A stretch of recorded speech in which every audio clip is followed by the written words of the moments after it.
Okay, let's unpack this. Welcome to the deep dive, where we aim to cut through the noise and find some clarity. Today, we're plunging into something that's, well, it's way more than a buzzword now. It's really reshaping business. We're talking about building a truly sustainable enterprise. We've been digging into George Bickerstaff's work, specifically building a sustainable business, aligning profit with purpose. And our mission really is to pull out the key insights for you so you get why sustainability isn't just optional anymore, it's imperative. Yeah, and what's really fascinating here, I think, is how the fundamental rules have just changed. The old ways of operating, they were for a different time. They just aren't built for today's world. Yeah. Climate risks, resource constraints, shifting social expectations. It means companies, well, they have to weave long-term environmental and social thinking into their very fabric. It's about building models that actually protect ecosystems, genuinely support communities, and create value that lasts, Yeah. beyond the next quarter. That's a really strong way to frame it because people hear sustainable business and they might just think green stuff. But for our listeners who are already kind of up to speed on the basics, what's the real core shift in understanding that term today, beyond the textbook definition? That's a great point because, yes, environment is part of it, obviously, but the deeper insight, the one that's often missed, it's really about generational equity. Right. It's fundamentally a strategy for making sure today's actions don't totally screw up tomorrow's chances. Operating to meet today's needs, but without compromising the ability of future generations to meet theirs. That's the classic definition, but it's about the how. And that relies on those three pillars, right? Environmental protection, yes, but also how you treat people, employees, communities, and building ethical supply chains. And ultimately, it's not just about looking good. It's about resilience, pure and simple.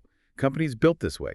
They navigate crises better, they attract serious investment, and frankly, they innovate with more purpose. Resilience. That really hits home right now, doesn't it? It makes me think of things like the triple bottom line, people, planet, profit. Is that still like a useful lens, or has thinking moved on? And I remember that quote from Jochen Zeitz: sustainability is no longer about doing less harm, it's about doing more good. Feels like that captures it. Oh, absolutely. That quote nails it. And the triple bottom line is still foundational, for sure. But the understanding has definitely deepened. Real sustainability isn't just, a side project or a department that churns out a report. It's got to be the operating system, not just another app you run. It needs integrating right into strategy, culture, day-to-day decisions, how the business actually creates value. Okay, so if that's the what, let's get into the why. Because let's be honest, some businesses still see this as just cost, a burden. But then you see reports like from major investment firms projecting huge market cap increases for companies with high ESG scores. So the why isn't just ethical anymore, it's profoundly economic, right? What's driving that? Yeah, the drivers are pretty undeniable now. You've got consumers, employees, and investors all demanding more responsibility, and loudly. Brands that are genuinely sustainable and can prove it. They consistently do better. Customer loyalty, attracting talent, market value, and ESG investing, like you said, it's exploded. It's not niche anymore. Right. But the really interesting part now, it's not just about having policies. Investors are digging into the data. They want proof of actual impact, not just promises. Okay, market value, investor scrutiny. Makes sense. But let me push back a little. Isn't there often a real short-term cost? Investing in new tech, changing processes. How do leaders balance that immediate P&L hit against maybe a longer-term risk avoidance that's harder to quantify right now? That's the million-dollar question, isn't it? And it's definitely debated in boardrooms. Yes, there can be upfront investments, sometimes significant ones. But the real cost, increasingly, is doing nothing. Inaction. Companies ignoring environmental risks or blind spots in their supply chain or social issues. They're way more exposed to disruption, to regulation, to huge reputational hits. Think about carbon pricing or supply chains breaking down due to weather events. It's not theoretical. So, yeah, there might be an initial cost, but sustainable business is smart business. It's about long-term survival, long-term value, way beyond next quarter's numbers. That completely reframes the cost argument. Okay, so let's get practical. You mentioned ESG, environmental, social governance. Let's break it down. Starting with E. What's really cutting edge here, beyond just buying offsets, right? Environmental. It's way past just offsets now. Real leadership means systemic change, actually cutting emissions scope 1, 2, and 3. Minimizing waste across the board, conserving water like it matters, designing for efficiency from the start. We see things like green buildings that actually generate power, companies going all in on 100% renewable energy, circular design. I heard about a company using this, like mushroom-based packaging, That just biodegrades. It's that kind of innovation. Every decision, material, shipping, end of life, it all has a footprint. Right. And you have to be transparent about it. That's key for credibility. Mushroom packaging, that's amazing. Okay, moving to S, social impact, ethical practices. How are businesses really creating value for people, for society, not just, avoiding lawsuits? Yeah, the S is all about people. Hmm. Fair wages, safe conditions, that's baseline. But it's also about genuinely inclusive hiring, real community engagement, sourcing locally where possible, responsible marketing. And there's massive scrutiny now on global supply chains, human rights, labor practices, what happens way upstream, mining cobalt or making textiles. That's now seen as the company's responsibility, too. It's about respecting people at every step, Yeah. basically, understanding that a healthy society is actually good for business. And the G, governance. How does strong leadership make sure this stuff actually happens and isn't just talk? And how do E, S, and G really connect? Governance is the glue, really. It ensures sustainability isn't just some side issue. It has to be led from the top. The board, the C-suite, they need to set clear priorities, track progress obsessively, and hold people accountable, themselves included. Public ESG reporting is becoming standard practice. Investors want goals, action plans, results, not fluff. And things like board diversity, ethical leadership, they build trust and resilience. So governance kind of directs and connects the E and the S and makes sure the ambition translates into action across the whole organization. Right, so it's not just E, then S, then G. It's all interwoven. And it sounds like this integrated approach actually sparks innovation. Oh, massively. It's a huge catalyst. Companies are tackling big global problems with really bold ideas. Think plant-based materials for construction or super efficient tech, the whole green economy. It's trillions of dollars. Clean energy, sustainable farming, green finance. Businesses leading here aren't just playing along. They're shaping the future market. And it's not just new products, it's new models. Circular economies that design out waste, sharing platforms, even regenerative models that restore ecosystems. The challenges force creativity.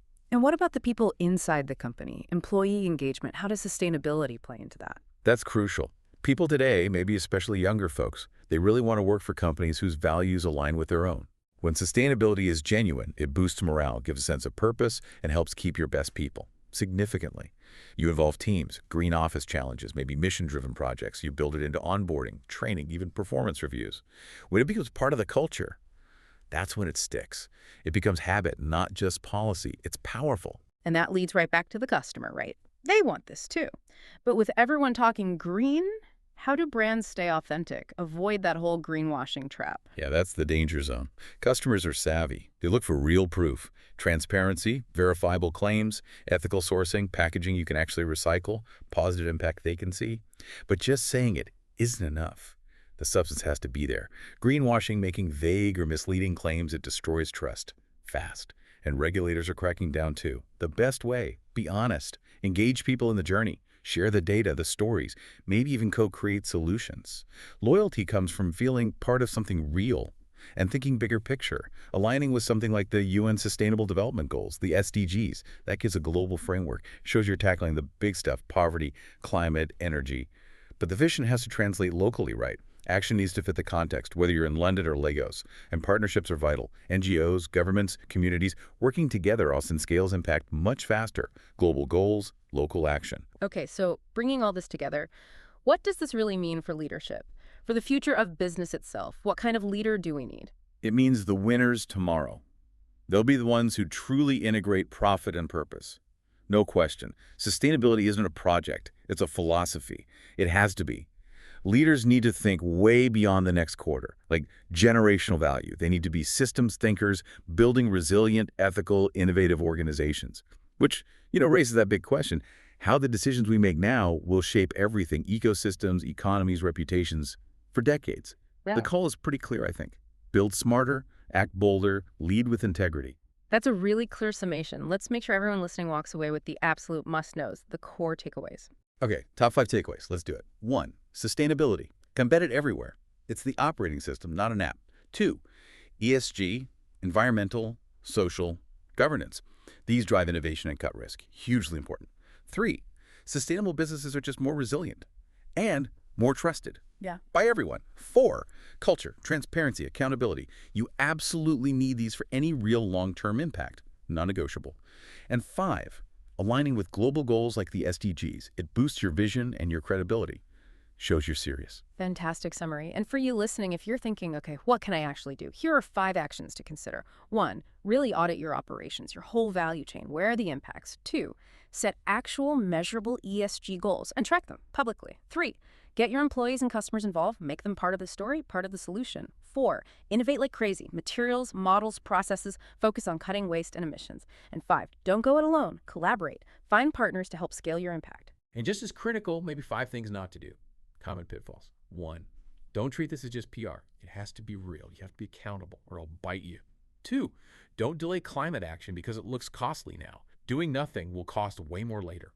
Guaranteed. 3, don't ignore the S. Worker rights, equity, fair wages, these are central, not optional extras. 4, don't greenwash, no vague claims, no unsupported hype. Be honest, be transparent. And 5, don't keep sustainability out of the boardroom or strategy meetings. It needs to be at the absolute core of decision-making. Incredibly clear advice, both the do's and the don'ts. And, we should mention some folks who really pioneered this. People like Paul Pullman at Unilever, really proving purpose and profit work together. Christiana Figueres driving the Paris Agreement. Yvon Chouinard at Patagonia, the whole company is a statement. And Ray Anderson, Interface founder, showing sustainable manufacturing was possible decades ago. Leaders who really walked the walk. So the big picture here, we're seeing this massive shift. Sustainability isn't an add-on anymore. It's becoming a core strategic advantage, an essential way to look at every single business decision. The future really does belong to those who get this integrated approach right. Which leaves us with a pretty important question, I think, for everyone listening to consider. How might this big shift from just doing less harm towards actively doing more good, how might that fundamentally change what business success even means over the next decade? And maybe more personally, what role will you play in that redefinition? That's definitely something to chew on, a great place to leave it. Thank you so much for joining us on this deep dive into building a sustainable business. We really hope these insights spark some reflection and encourage you to continue your own journey exploring this.